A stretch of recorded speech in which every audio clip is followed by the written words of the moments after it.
Welcome to the Dark Mind Podcast.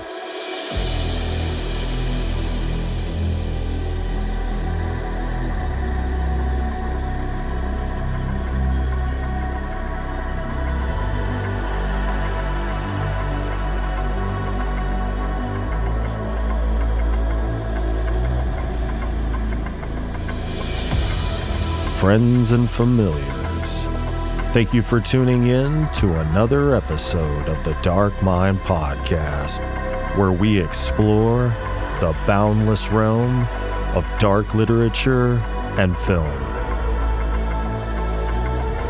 On today's show, I have an author and lawyer that has created a dark, fantastical world where gods and mortals collide. She's joining me today to discuss her new novel entitled A God of Moonlight and Stardust. So without further ado, join me as we delve into the dark insight of Mina Brower.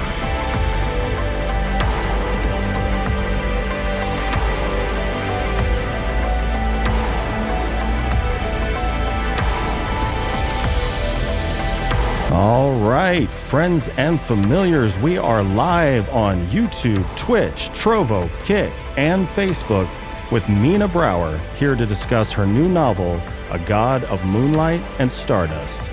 Mina, welcome to the show. Thank you so much for having me on. Absolutely. Thank you for joining me on this 7th day of January 2025.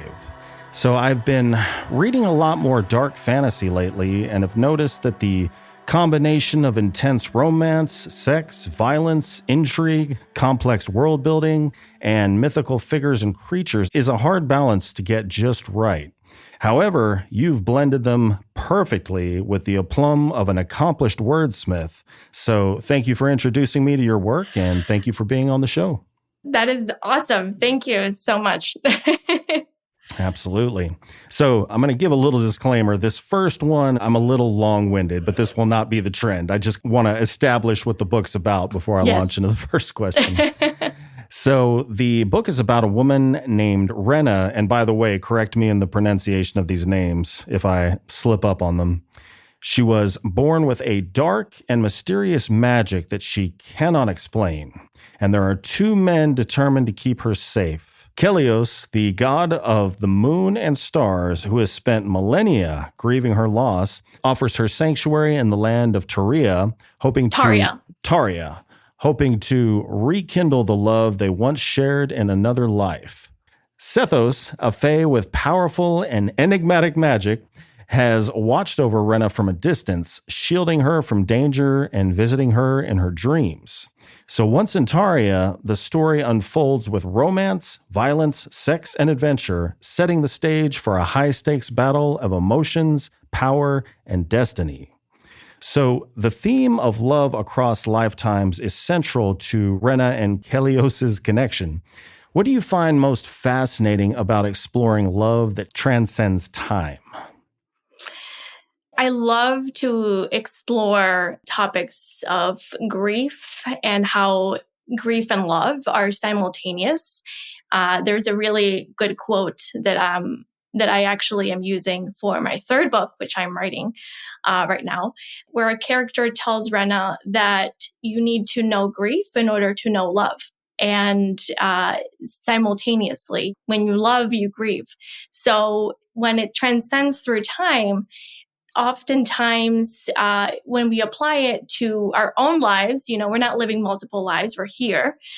That could translate to multiple lifetimes of different phases in our lives. So, a love that you had perhaps when you were, a teenager, that's a different lifetime than the love you have now as an adult.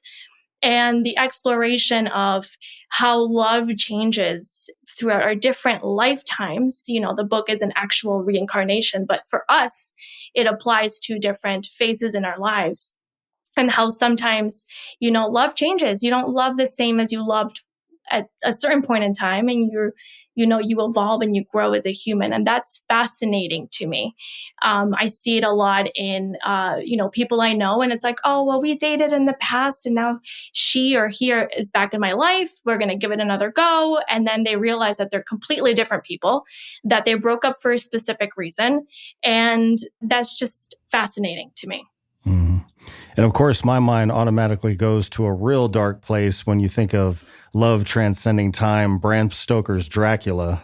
Yes. I remember that line. I traveled oceans of time. Yes. Yes. I love me some Dracula. Absolutely. Yeah. So let's see. Getting to the character of Sethos, he interacts with Rena through dreams. How do these dream sequences shape the tone of the story and their relationship?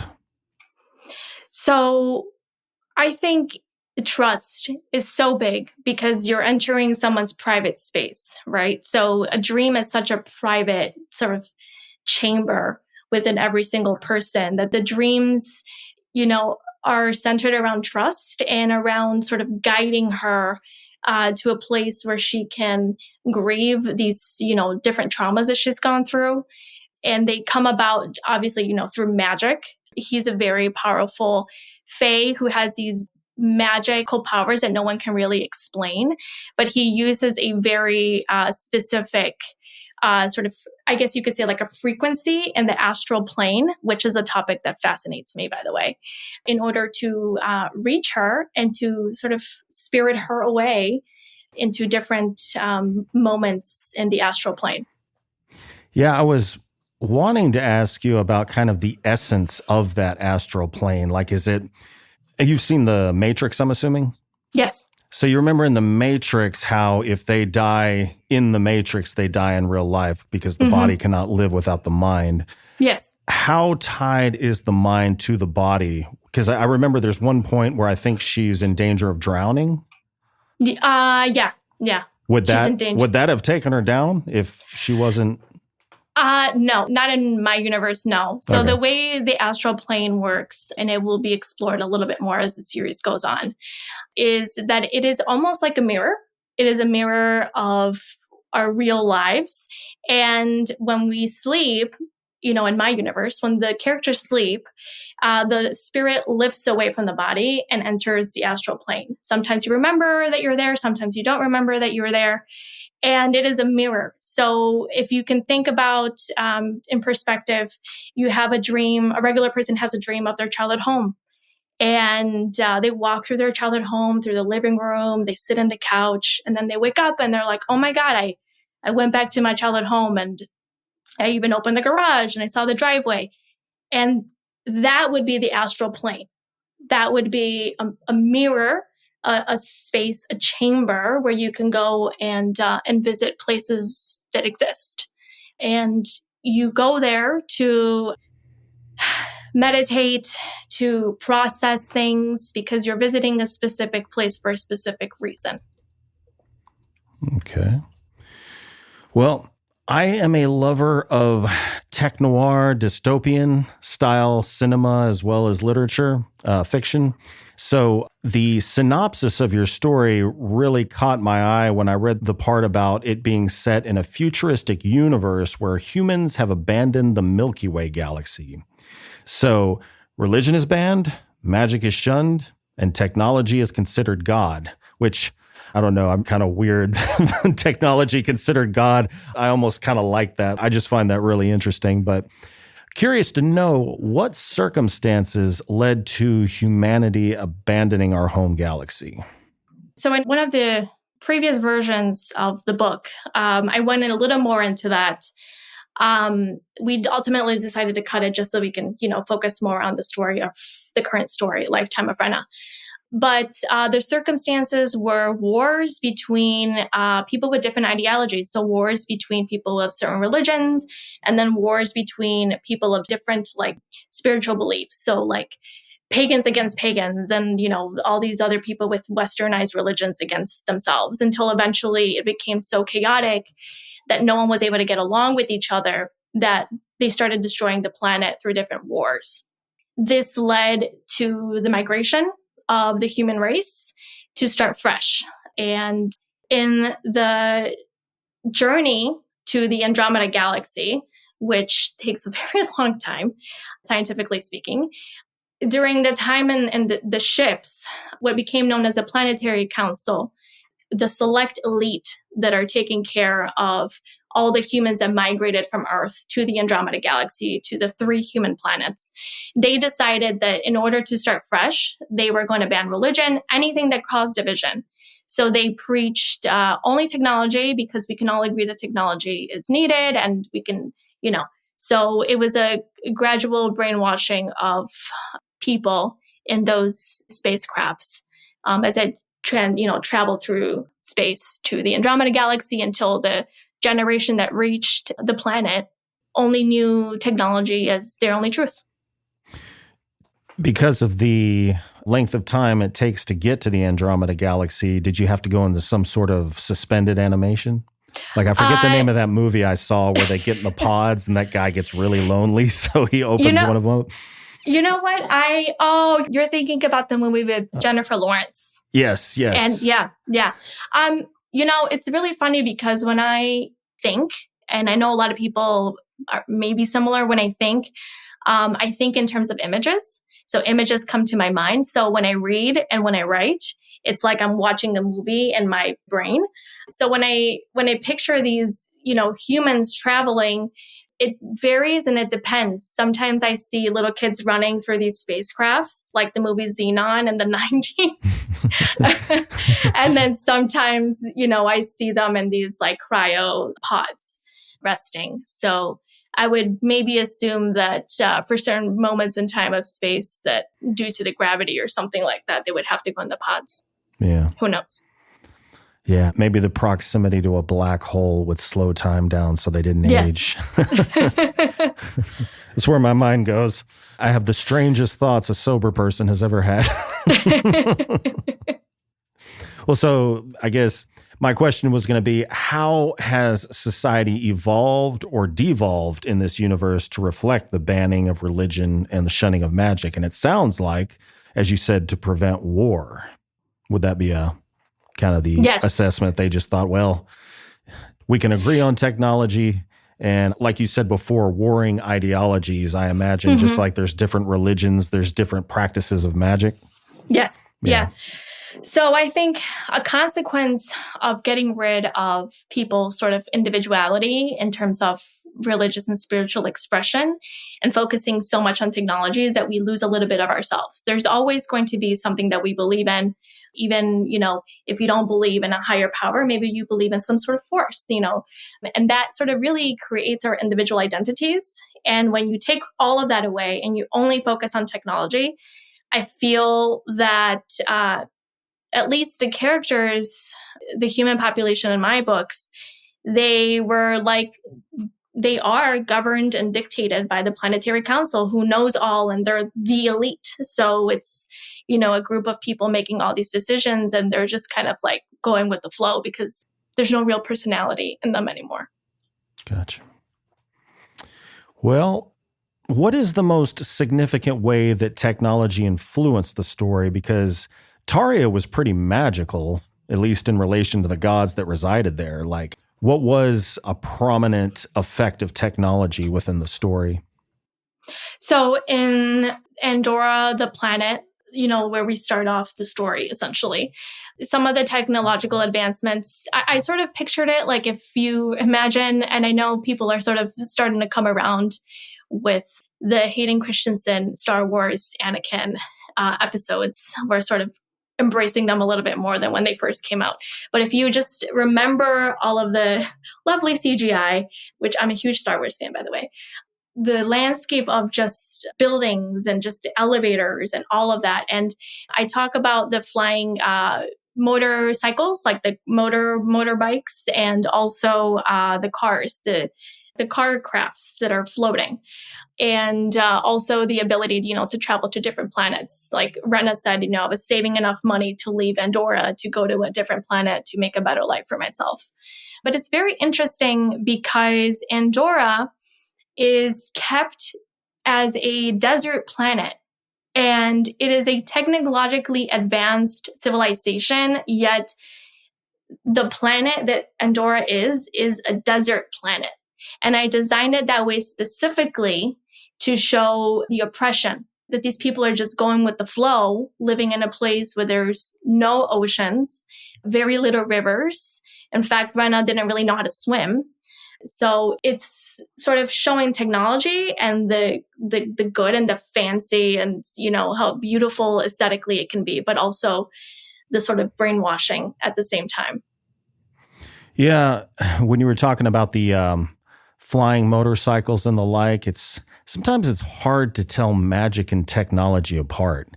Yeah. You really think about Prometheus stealing fire from the gods to give us technology. I mean, sometimes they're pretty hard to tell apart. Yeah. I think probably like 10 years ago, they came up with like the flying car, and it was like a ridiculous like $60,000. Or no, it was something, not $60,000. It was that sounds like a deal. I'll take that. No, it was maybe like 6 million or something. And I just remember seeing the videos on YouTube of this like flying car. It was like a little plane, but, propulsion technology and all of that. Let's see here. Futuristic flying car. It came out in like the early Y2K, and there was a long list of pre-orders. This thing looks... Is this what you're talking about? No, it was... I don't remember right now. I think some of these are like the things. AI. The things of science fiction. There we go. Oh, is this it right here? Yeah. Oh, wow. I'm pretty sure it's that. That is a 35-minute flight. So, I mean, it flies like an airplane. Yeah. That must be a terrifying landing. Right. So if you can, and there was even earlier versions of that from, I think, a different company. So if you can imagine without the wings, we can somehow make it happen, which I'm sure eventually, we will have that technology if maybe we have it now. I tried out the self-driving. That's pretty bizarre. Yeah, it's like the Minority Report. Yeah. If anyone remembers that movie, that's a great movie. The Minority Report, he's like literally in a Tesla. He's literally in a Tesla. This is what I'm using right now. I'm grabbing images. Yeah. And no, I'm just playing. Yeah. No, I mean, but he's basically in a Tesla. You know what I mean? And Tom Cruise is just sitting there, and the car is driving him and talking to him. So, we will get there. And I think my book sort of invites the reader to play a little bit with what we think, could potentially be possible. Gotcha. Well, how do your own views on technology, religion, and magic influence your storytelling? So technology, can't live without it. It is what it is, the way it's going right now, but it's needed. And I think over time, there will need to be more regulations in terms of making sure that technology and how it advances is, more regulated. Like if you think about AI, and all of these great tools that can somehow potentially end up in the wrong hands or used for the wrong reasons. So, definitely love technology. I remember watching The Minority Report. Sorry to bring it up again. And when it came out, and I was like, wow, that is amazing. Like, it's just the technological advancement. In terms of religion and spirituality, I grew up Catholic, and, we got married in a Catholic church. But these days, I'm definitely embracing a lot more of a broader spirituality, where I love to believe that there is something out there that is, guiding the whole blueprint of humanity to some end. And that, I wanted to show that, like, for example, I don't call God, I call God source. Because I don't think that he's a person like floating up there. I like to think it's some sort of force. So that definitely guided me a little bit. Well, that's a great segue into the next question. I was going to ask you about source. The genesis of your world is created by source, which is described as the creator energy of the universe, which formed 3 enclaves of gods to oversee creation, which would be the celestial enclave, the spirit, is it spirit or spiritual enclave? Spiritual enclave, and the elemental enclave. And Yes. with that, chaos always follows the celestial gods from galaxy to galaxy. So can you elaborate on the concept of source as the creator energy of the universe? You just alluded to it, but I was specifically curious to know if it was in any way related to Brahman from the Hindu religion. Like, I don't know if you've ever heard everything is Brahman. I like to think source is if you're standing on a ledge in space, some sort of ledge platform in space, and you see everything in front of you and it's all stars and the void and supernovas and everything. In the middle, you will find a sort of a circle, like a vortex, and there's a circle in the middle of the vortex and there's like stardust coming out of it and it's alive. And it's almost, in my mind, like, not that that's the Big Bang, but that's like the overseeing force of everything that ever exists and will be and has existed. So it's not a person, it is a source of energy where we all come from. We are all a fraction of source. We are a reflection of source. So that is what source, in my mind is. And then what was the other part? Oh, just if source was related to Brahman from the Hindu religion, No. And it sounds like source is timeless, like there is no genesis. Like, I feel like that's a mistake we make when we start thinking about, okay, well, God or the source or whatever, who created them? Like, well, at a certain point, something is timeless, because I think because we, like time's a construct. It's almost like we created it as a measurement of decay because we have an expiration date. you know? That's the way our minds work. We have to put everything in a box, including time. We have to decipher it and understand it. When really in the cosmos, that is the source, that is, whether it's God or whatever you choose to call it, it just is. And I think, not to quote the Bible, but, I am what I am, I am. So sometimes I think we try to decipher so much that we sort of get lost in all these questions. And I think that's so normal and that's so human for us to be answer seekers, but sometimes a truth just is. So, yeah.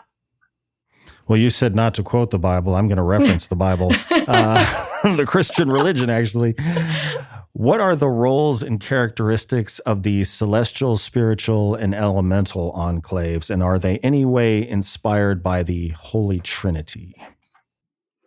I never thought of it that way. Like the Spirit, the God, and the Son. To be honest, I never thought of it that way. So no, it wouldn't be related. It seems like there's a very spiritual and philosophical tie to the number 3, like a trinity, a trifecta, Yeah. I love art and the number 3 and seeing it in so many different, like Da Vinci and all of these things. It's such a perfect number almost that I'd never in my mind made the connection to, the Father, the Son, and the Spirit. But I can see definitely how someone would interpret that. But there are a lot of 3s in the book. My obsession is with 9. No matter what you multiply it with, the sum of the product always equals 9. It always comes back to itself. Yeah. I'm terrible at math. So am I. I just happen to know that little tidbit. Well, can you define chaos that you were talking about that follows them from galaxy to galaxy? Quantum chaos or something different? Chaos is hate. Oh, okay. So I would say because chaos is almost like, in my mind, at least for this book, it'd be like chaos. And then underneath that umbrella term would be like hate, fighting, wars, like all of these things that just create chaos. And the reason why it follows is because Omri, who is, Rena's father, is such a hateful and jealous person that he's just creating these like inner wars between his family and this hatred and the resentment and all of that. So he's creating the chaos that's like following Ario's, the sun god, as he gets his revenge. He's always following them and always trying to get back at them for what they did to him. Well, speaking of Arios, you said? Yes. Yeah.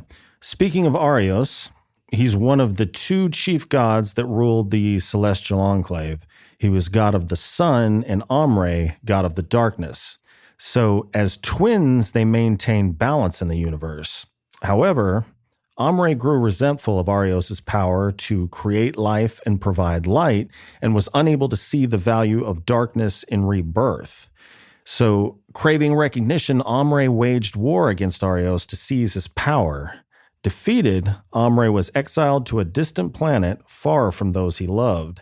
So my question was, do you see Omre's exile as analogous to the fall of Satan? I don't know why I keep bringing this back to the Bible. I'm probably one of the most unreligious people you've ever met, but, I study religion. Yeah. And can you kind of expand on his backstory? So I never connected it to Satan. It'd be a lot cooler if you did. If I did, I would have been able to, answer your question. But I would say, I think just the jealousy, of human nature, of trying to maybe go where the grass is greener and not realizing the beauty that is every individual, trying to find some good in a situation that may not be ideal. Ombre hated to be the god of the darkness. There's no recognition in it. People are afraid of the dark. People have night lights. People, they're afraid. Like that's, and where is the praise in that to be the god of that? Yet, if you think about darkness is when nature gets to rest, when, petals of the flowers get to close in order to get ready for the next day. It's when animals sleep. It's when, animals hibernate. It is when our own bodies get to rest. In many ways, darkness is rebirth. Darkness is necessary. When people don't sleep for days, people that have insomnia, there's very real medical repercussions because they can't find the darkness. They can't close their eyes to sleep. Even for, children need, for the room to be dark in order to nap, to get that melatonin going, even for us too, as adults. So there's a lot of beauty in darkness. And Omre was unable to see that. He only saw, the praise that his brother was getting from, people visiting temples and stuff like that.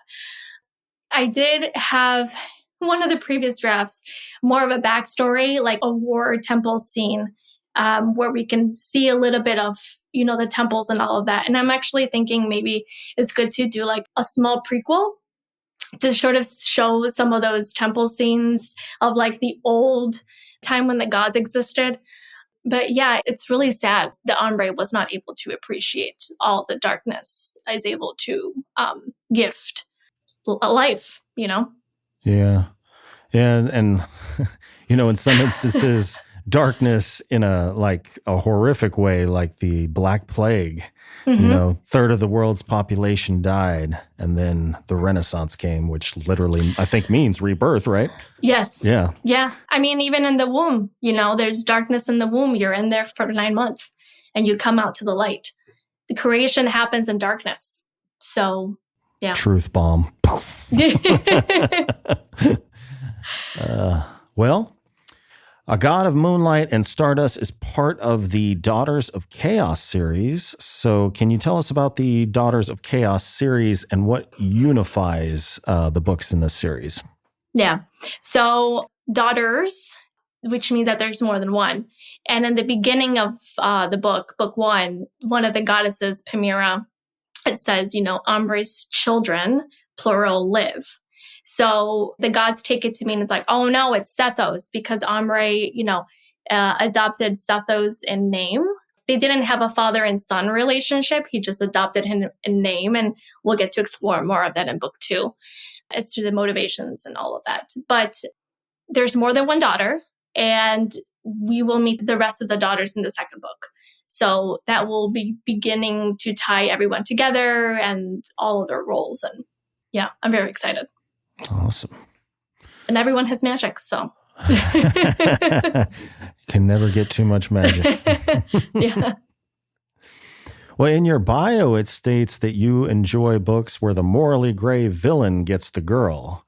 So, do you believe a morally gray villain needs to be redeemed for their romance to be satisfying, or is it more about embracing their complexity? I think embracing the complexity. I think none of us are perfect humans. And I think there's always, I think in every single one of us, there's a little bit of pull of, maybe being a jerk, being, can I swear in this? Hell yeah.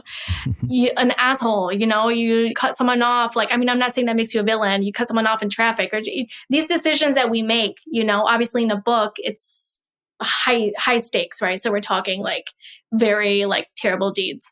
But I think it's important for an imperfect person to find the cause of their trauma and through, help of perhaps other characters or self-reflection or maybe through redeeming acts that they have an opportunity to also find happiness. Because I think stories about perfect humans is so boring. So, yeah. Well, what was the first book, movie, or story that sparked your love for fantasy, and how did it shape your desire to write in this genre? I would say probably The Last Unicorn, the movie, like the animated movie from like the 80s. Just the whole world and the animations, of course. But movies like that where you're just like transported to a different land. Obviously, like the Chronicles of Narnia, like the movies are so cool. Just that they get to escape their realities and go to a different land. Star Wars, love Star Wars. And I love when fantasy gets mixed with sci-fi because it tells me that perhaps there's a small chance that our wildest dreams in terms of technology can come to fruition. Like Stargate, love Stargate as well. Oh, yeah. Yes. So big sci-fi fan. Yeah. Yeah. Yeah. I didn't really get in, like I said before, I'm more of like a tech noir kind of, when it comes to sci-fi, more of like a Blade Runner style sci-fi. Yeah. But I did see Stargate and learned all about Project Stargate. Well, fantasy is known for its world building. So what role do myths, legends, or religion play in your world building? So you mean like actual religions and actual myths? Yeah, if Okay. you crib from them or... So my minor at university was classic civilizations. My focus was more on the Greek mythology. So just being able to learn about these incredible, journeys of these heroes and gods. And then I'm also Mexican, and we have incredible myths as well from Kukulkan and all of Ixtel, all of these different amazing gods and their struggles and their gifts to humanity. So I think, taking a little bit of everything, for any writer, you find inspiration anywhere. But I think mythology, because I love it so much, definitely gives me the permission to dream big because these are stories that someone created, after all. So, if Zeus can turn into a swan, why can't, I write about a fae that travels the astral plane? So. Gotcha. Well, do real world events, historical periods, or personal experiences inspire the darker elements of your stories? I would say yes, to a certain extent. My grandfather was a huge, he was a writer as well. Huge lover of science fiction and fantasy. And just hearing him, tell me about these worlds and astral traveling and all of these, terms that, 20 years ago, people weren't really talking about. And this was who now? I'm sorry? My grandfather. Grandfather. Okay. Yeah. So 30 years ago, people weren't really talking about astral projection and astral traveling. And I grew up with all of these, stories. So he inspires me every day to kind of dream outside of the box of what is possible that my mind could, come up with. So he inspires me a lot in terms of world events. I would say just like the human suffering from clashes of different religions throughout the history of the world, and just the sadness that it brings. I think that inspires me as well. I was like, well, wait a minute. What if we take all of that away? Technology is left, but then is that a good thing? So it's, I asked myself a lot of questions when I was writing that book. Well, your grandfather sounds really interesting. What was his background? Was he just kind of a seeker in general, or? So he was an opera singer. He was kind of like a jack of all trades, became an opera singer in his early, youth. He sang in Bellas Artes in Mexico City, which is like a really big like concert hall. And and over time, he stayed in sort of like the fine arts area. And he ended up opening a typewriter shop, later in life to, fix typewriters and other like machinery. And I would be there with him in his store. People would bring in their typewriters. This is like Mexico in the 90s. And I would stand next to him and he would like pass me the little screwdrivers. I would like pass it to him and I would watch him like disassemble and put together these typewriters. And because he was around typewriters like every single day, I don't know when it was that he began writing. And he became a writer and he has books that I have here that not published, but his life is so fascinating because he reinvented himself so many times. So definitely a big inspiration. Were the typewriters, did that kind of give you the itch to start writing? I think people sometimes it's like, oh, my dad was a doctor, so I'm a doctor. I think it's like whatever you're around, whatever you see is sort of what you get used to. I think I never thought that maybe being around typewriters influenced me that much, but maybe perhaps it did. I think just seeing him be so into writing, I'm the oldest, so the relationship that I had with him, like very one-on-one, definitely made me believe in myself to take the leap that I could write. Yeah, I always wondered what it would be like to write an entire novel with one of those, like Cormac McCarthy, rest in peace. He used the same thing. He got it in a pawn shop, I think. Or like Ernest Hemingway with his little like typewriter. Yeah. You can't surf the internet. You can't check email. You can't get text. It's just you and the story. And it's so tactile. You're putting ink on paper, your fingers on keys. I actually, not to like advertise for them, but I use FreeWrite. The word processor. Yeah. Mm-hmm. Yeah. So I use FreeWrite. I took the leap and I bought it. And I was like, all right, well, if I'm going to be serious about this and like I get easily distracted like we all do, like I have to, like, I think this will help me. And I did. And I wrote my book on FreeWrite. So that definitely helped me to like focus.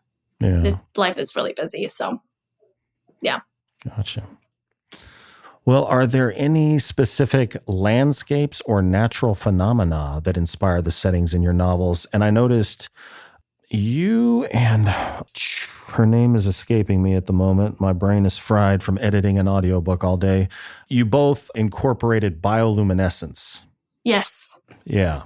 Which is so cool because it happens in nature, like in real life. Mm-hmm. And I even use it in book 2 as well. There's a scene where it's like a forest of bioluminescence. I don't know if like a specific place, but just like the magic that exists in our real world, like mushrooms talking to each other. Stuff like that is just, it's not in the book, but it's fascinating to me. That could happen if you eat the mushrooms. Yeah. But like people connect the mushrooms together and they're like, look at the music the mushrooms are making from the frequencies. Or like, I just read a fact that was said that your plants can feel when you're around. I don't know if that's true, but it's like, so not like one place that inspired me. For the seaside town of like Taria, I would say maybe little towns in Europe, perhaps like Napoli or little places like that where you see like the dotted little houses and then like the ocean. Okay, yeah. And by the way, it was Lichia Cushman. I'm sorry, Lichia. My brain just wasn't working. Yeah, she was inspired by, there's like a bioluminescent coral reef somewhere off the coast of Puerto Rico. She's Dominican, but she spent time in Puerto Rico as well. Yeah. Oh, that sounds amazing. Mm-hmm. So dark fantasy is known for its morally ambiguous characters. So how do you decide when to insert moments of hope or levity into your stories? How do you know when the audience is getting a little too nihilistic? They're like, "Oh, to hell with it." I would say I look at moments in my own life when I thought, well, this fucking sucks. And then something happened and, they gave me hope. I think when I write each character, I always ask, like, what is a natural response? What would I do? What would a normal person do in every day? And a reader told me yesterday, she's like, their responses and the way they react is so natural. So I would say moments of hope. I mean, I struggled with infertility for years. I never thought that I would be a mom. I'm very blessed that I'm a mom today. And I think in a lot of moments of darkness that I had, of just like, sobbing, there were a lot of little glimmers of hope of, something someone said, or maybe like I was walking and I saw something that, gave me some sort of different perspective. So I pulled a lot from my own personal grief and from my own experiences to just give my characters little glimmers of hope or little introspection where it's like, okay, like, it's going to be okay. Maybe. Well, so the child you have now is your first child then? Yeah. Gotcha. Well, living. Yes. Yeah. Yeah. Yeah. My brother and sister-in-law were struggling, and they had just decided they were going to do in vitro. It was almost like the pressure of trying to get pregnant was like causing some sort of imbalance, because as soon as it was like you just relaxed and was like, okay, we're just doing IVF. Next thing you know, they was able to have a child. It's weird. Yeah, absolutely. There's so many stories like that out there. Yeah. Well, moving on to your writing and revision process, what does your revision process look like? Do you rely on feedback from beta readers? So, yes, for the first book, I did beta readers because I was like, I don't know what the fuck I'm doing. Like, I want someone to tell me like what they think. And I had an alpha reader, and then I had like 4 beta readers, and then I had my editor. And I did the beta readers before it even got to my editor, because I just wanted to be like, let me see if I can revise this before it gets to my editor, so she doesn't just get a pile of shit that can maybe like make it a little bit better. Uh-huh. So that was book 1, alpha reader, feedback, revised, beta readers, feedback, revised, and then then my editor, she did developmental edits. So definitely helped me polish a lot of the story structure and plot and everything. And then she did like the other regular editing that is, so needed and required for every single book. For book 2 and for book 3, no beta readers, because I am so sure of where the story is going. I have a little more confidence now that it just once over from my alpha reader and then just straight to my editor, who is doing developmental edits and everything. So, gotcha. Yeah. Well, it seems one of the secrets that you kind of hide in plain sight to your bursts of creativity is jalapeno margarita mocktails. Yeah. Yes. So what is it about this magical elixir that helps you write? I love like the real alcoholic jalapeno margaritas that they serve at the Mexican restaurants. I love those. But at the time, I was 5 months postpartum when I wrote the book. So I wasn't drinking. I wanted nothing to do with alcohol. So in order to get that flavor that I was like craving, I started like experimenting with mocktails. So we did. We were like, let's try this and let's try that. And I was like, no, I want a jalapeno margarita, like a strawberry jalapeno margarita. So that's where that came. Nice. Yeah. And I can have as many as I want and not be tipsy when I write. So it's great. Yeah. Can't, I was talking to a writer about writing while he was drinking versus sober. He was like, man, I used to write this stuff I thought was amazing. The next morning, I'd be like, what the hell was I doing? Yeah. Well, I guess piggybacking off that, is there anything you avoid because you feel it stifles your creativity? This is going to sound terrible because I know that the thing with authors is you have to read other things in your genre in order to become a better writer.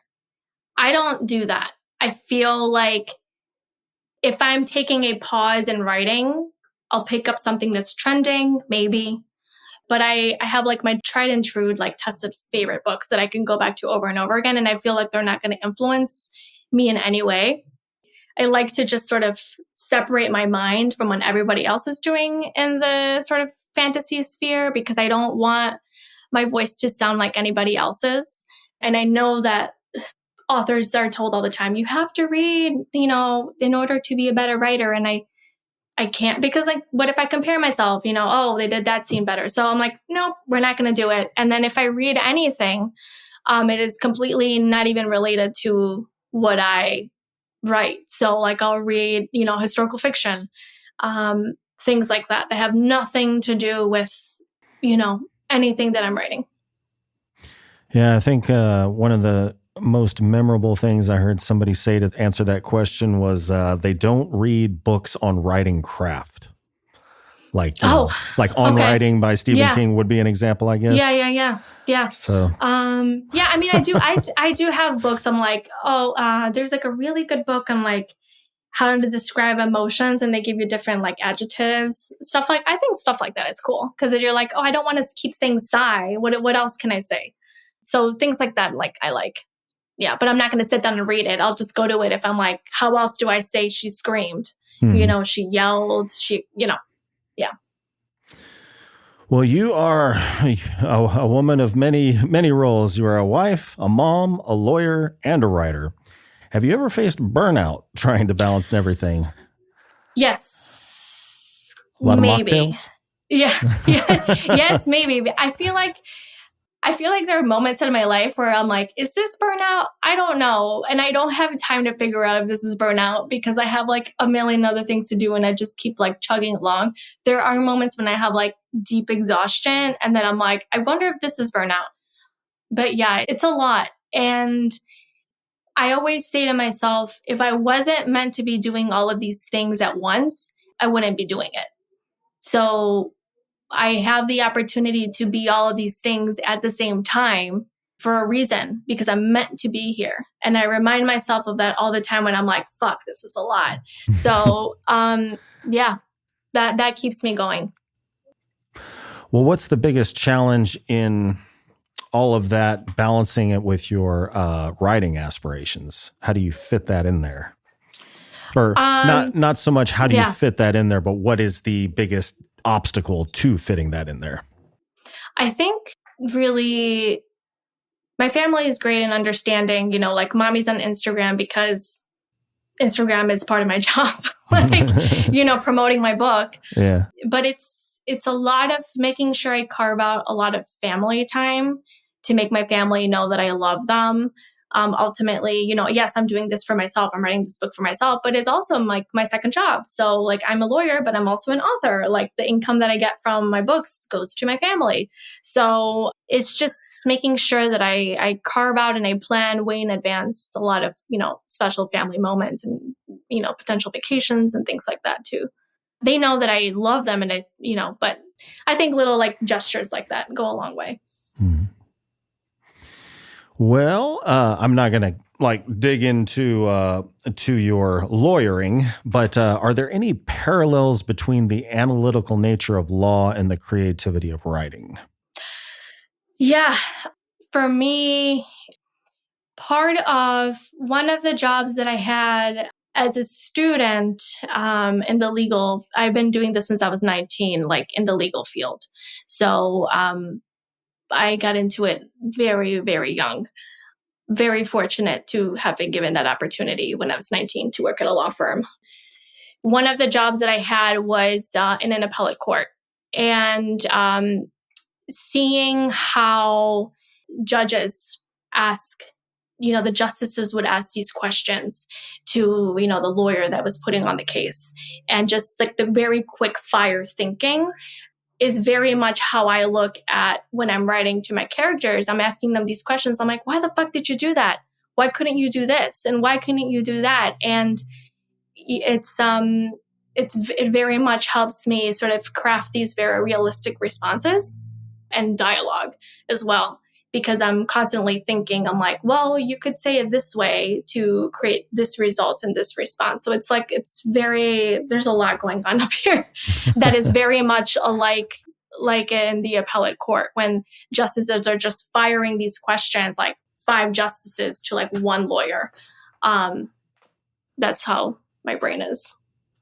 Yeah, I was on a jury once for sentencing in an intoxication manslaughter case. Oh my gosh. I was like, man, there is no way I could ever be a lawyer. I hate public speaking enough as it is. You know, I like podcasting, but that's more of just like a conversation with somebody, like getting up in front of people. And on top of that, having to be confrontational with somebody else in front of people. Yeah. Just like, whoa. Oh yeah. Yeah. It's intense. It's intense. And it's almost like, you know, fighting for the right to be heard and for the right for your story. It's very much how characters, you know, react and act in a storyline. And it's your job as an author to make sure that they are heard. And that if you're not going to let them be heard, that they are certainly heard in the second book, you know, because they're living and breathing. Uh-huh. Well, let's see here. I scanned through your social media and saw quite a few book tour appearances that you made. How has meeting readers in person impacted your perspective on your work or your audience? It's magical to meet someone. And I know it sounds really cheesy, but like for someone to say like, I connected with, you know, with your story. You know, some people know that I took a lot of inspiration from a lot of the grief I had from miscarriages. And they say, I know this book doesn't have miscarriages, but this quote really, you know, touched me. And it really put into perspective. And I'm almost saying verbatim what someone told me, words that I couldn't say. And you described what I said, what I was feeling at the time perfectly in terms of my grief. That is so wonderful to hear. I had someone else tell me, you know, Rena, my main character, she's in a foster system. Oh, that's Sierra Simone. She's great. She's an amazing author. Someone said to me, you know, I too was in the foster system, and the way you described it, you know, I've met some other people that have had similar, you know, emotional experiences.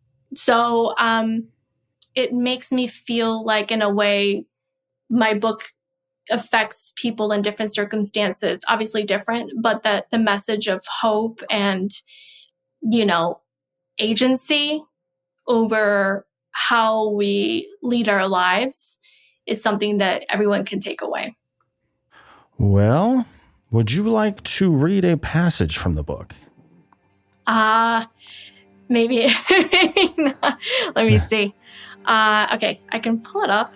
I have this thing that I started doing where post-production, I put a music bed under it and do like a video montage. Yeah. Hold on. Let's see. Oh, I can probably read. This is copyrighted, folks. Yeah. Let's see. Oh, okay. You know what? I'm going to read because I dreamt this. Okay. And then I talked about it in one of my social media posts. So Sethos, the Fae man in my dream, in the story, actually, I dreamt him. And the first conversation he has with Rena is like verbatim of what he said to me. So let me, like, searching for the exact quote. Okay. So I'll start. This is Mina Brower, live. All right. I shot up in bed, and the room was pitch black. And then, stars. As if a supernova had ripped off the roof of my apartment, millions of stars hovered above me, all dancing in the cosmos. Their beautiful colors a majesty to behold, casting away the darkness. My skin was bathed in millions of luminescent colors, shimmering like the stars themselves. I covered my mouth in awe. Reaching up a hand, I moved it through the glittering clouds of stardust, and then I saw him, a figure draped in a cloak made of stars. He stood on the left side of my bed, his back to the windows lining the street. From the figure's stature and posture, I could tell it was a male. His body was angled to my bed as if he looked at me silently. Although his hood hid his face, I could unequivocally feel that somehow every fiber in my body knew who he was. I didn't feel any fear. "Do you like it?" the figure said, gesturing to the heavens. His voice was deep, sending shivers of recognition down my spine. He moved from me and stopped at the foot of my bed.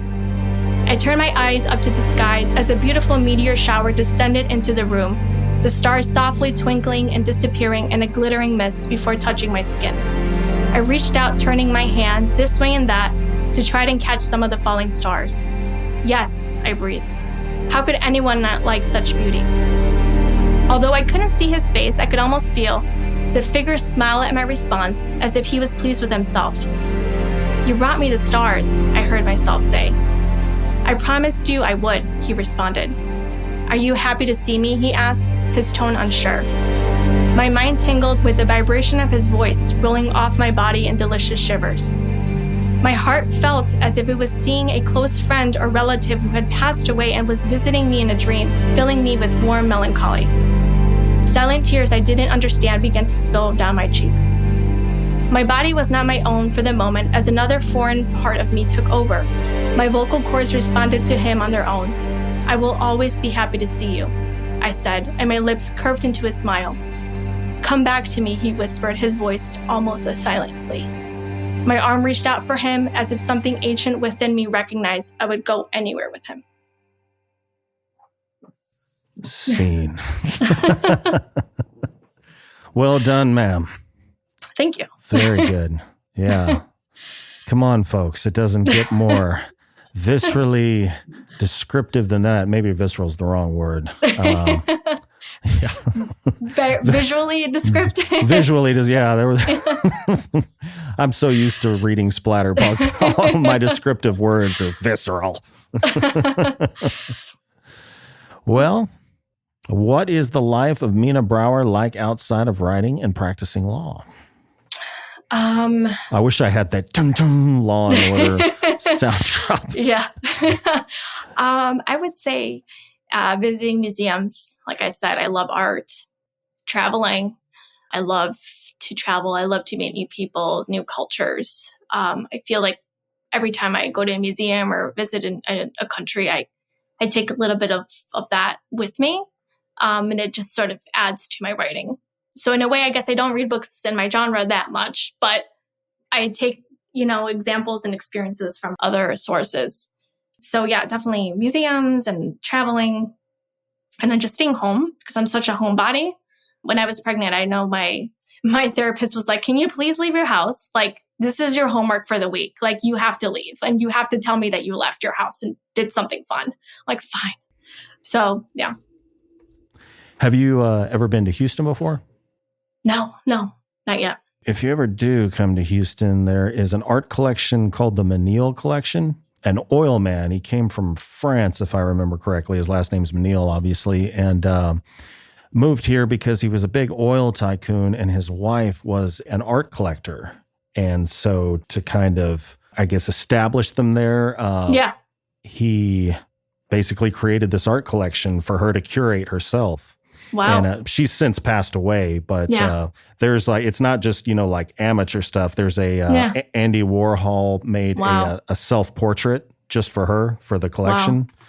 Wow. And, you've got Roberto Matta, you've got the minimalist, his name's escaping me. I'm getting old. It'll come to me at 2:00. Yeah. But anyway, it's definitely check it out. I think it's being kept going by a trust.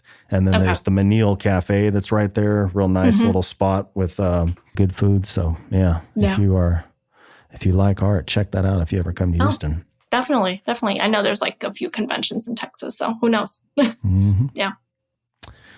Well, so last question. I know you are very busy. I hear the kid in the background too every once in a while saying, Mama! Speaking of that, what is an experience and or insight that you believe can only be attained by raising a child? Or maybe even back up a little and say giving birth to a child, just creating life. I would say, I think growth from experiences that we had as children that were maybe not good. With a child, we're able to learn and grow and sort of heal our inner child. So, I grew up with, an alcoholic father. And now with my child, not only am I only drinking mocktails, obviously I have a glass of wine here and there, but I'm able to provide a different future for her and heal. And, that's one of the experiences that you get to have, that you're able to sort of see yourself in your child and heal and treat them differently and treat them with kindness, and a mistake is not the end of the world. Mistakes happen. An accident is not the end of the world. When I got married, I would, spill something and I would just go into panic mode. And he's like, it's fine. It's fine. We can clean it up. It's fine.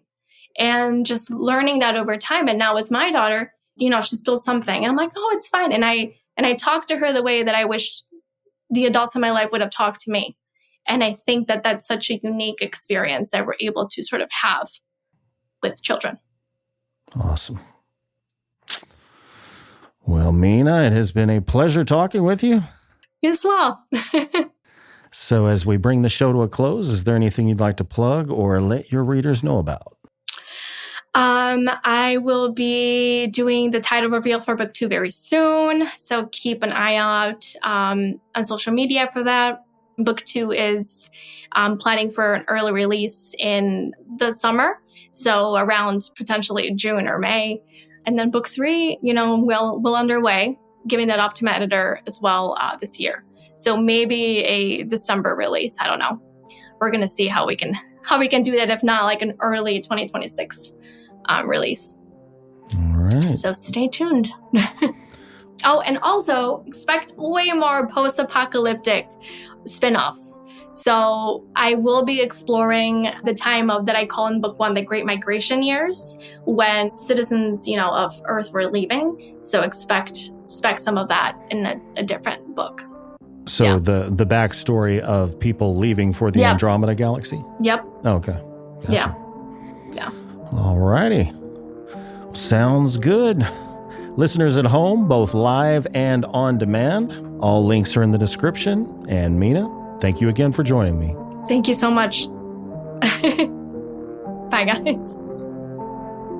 And thank you to everyone who tuned in. If you enjoyed today's episode, please be sure to like, share, and subscribe to my YouTube channel so that you can watch the episodes live. Be sure to tune in every Tuesday for a new episode featuring the best and brightest writers and filmmakers of dark literature and film. So until then, stay healthy, stay sane, and as always, thank you for listening. See you next time.